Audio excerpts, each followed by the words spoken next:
Hey there, how's it going? I hope you enjoyed the first conversation with Arniel. You get to be like a fly on the wall, just listening in on the conversation. And now I'm going to share some of the key phrases from that conversation with you. Now, you may have already completely understood everything. If not, that's okay. Now you're going to. If you did understand everything, what I recommend now is to really focus on repeating these phrases and planning how you're going to use them. So it takes several repetitions and several exposures to new phrases to actually make them part of the way you speak a language. So let's get started. Let's take a look at the top phrases from this conversation. Now, my board is small and I completely filled it up here, but it's good because I just want to focus on the most important phrases from the short conversation. So the first phrase I wrote here is not a real phrase. I mean, it is, but it's not. Sup. Sup is a really casual, fun way to greet your friends. It's from what is up. What is up gets shortened into what's up, and what's up gets shortened into sup. So let me hear you say it for fun. Sup. Great, okay. Now I respond to Arniel and say, I'm doing very well, which is a little more formal. So I respond in a way that kind of just shows him like a little bit more formality. It doesn't mean that I'm being mean or weird. It's just, I chose to respond in this way. So I'm doing very well, which is interesting because it shows that you can choose how you respond. You just want to represent yourself well. So if you're feeling fun and casual, you could greet someone who's your friend, not your boss or like someone you really don't know very well. You could greet your friend by saying, sup. Okay, next, at first. Now a lot of English learners confuse at first and first. First is when you have steps. First, second, third, fourth. Perhaps you have instructions. Maybe you're reading a recipe. In the recipe, first, pour the water into the bowl.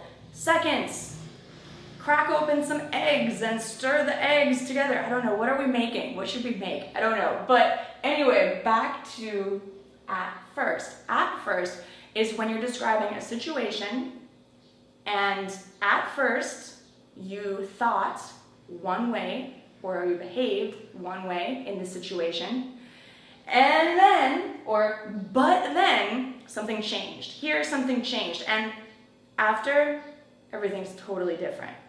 So at first, I thought that I would need a sweater or a hoodie for traveling through Southeast Asia. But then I realized it's always hot. So if you're going to travel or if you live in Southeast Asia, you don't need a sweater. Okay, next, we're known for. So Arniel is talking about his city, San Francisco, which is a super cool city. He says, we are known for. He's talking about we as in his city, San Francisco. He could also say, it's known for. San Francisco is known for. And this is a great way to talk about your city. So take a minute, think about what is your city or your country known for? Because when you talk to people in English, they're going to want to know about your home city, right? What else? What else is a great way to stall for time? So Arniel's thinking, he's trying to think of something else to say, and he says, what else? So it's better to use a phrase like this than to just be silent. And it's better to use a phrase like this than to say, It's boring to hear someone say, So let me hear you say it. What else? Okay, great. Next, tell me something. This is a way that I introduce a question for Arniel. So it's a really nice transition that I think you'll find useful. Tell me something. And then ask the question, what brought you here? I actually said, what brought you out here? So either way is fine. Out is just an additional word. It doesn't change the meaning at all. It's your choice. So, English and every language is fun because you have a lot of different options that mean the same thing. So it's your choice. You are an artist when you speak a language. You choose what words to add to make your speech more colorful, or to subtract, to take away, to make your speech more, let's say, simple. Okay, and both are beautiful. Surfing. Arniel talks about surfing. He's not talking about the sport where you're on a board in the ocean. He's actually talking about just kind of doing nothing, right? So surfing means when you have no plan. There's actually a big movement now called couch surfing. You can find it online. I think it's couchsurfing.org or .com, I'm not sure. But it's a group of people who travel and they don't really know if they're going to stay, at a certain place or a certain hotel, but they stay with different people. So anyway, surfing is when you're just kind of doing whatever. You have no plan. And whatnot is a really cool phrase to just say like whatever. You don't have anything specific to add, but you need to end your thought. So you could say, and whatnot. Let me hear you say it. And whatnot.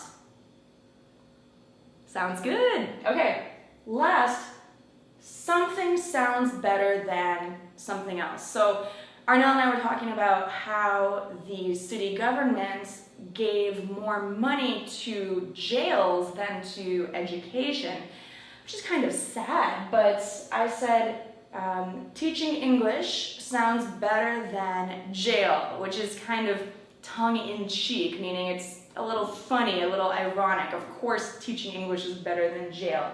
But when you're making a comparison, this is a great way to do it with anything you want to compare, right? Let's say key lime pie sounds better than chocolate cake to me. I don't know, which sounds better to you?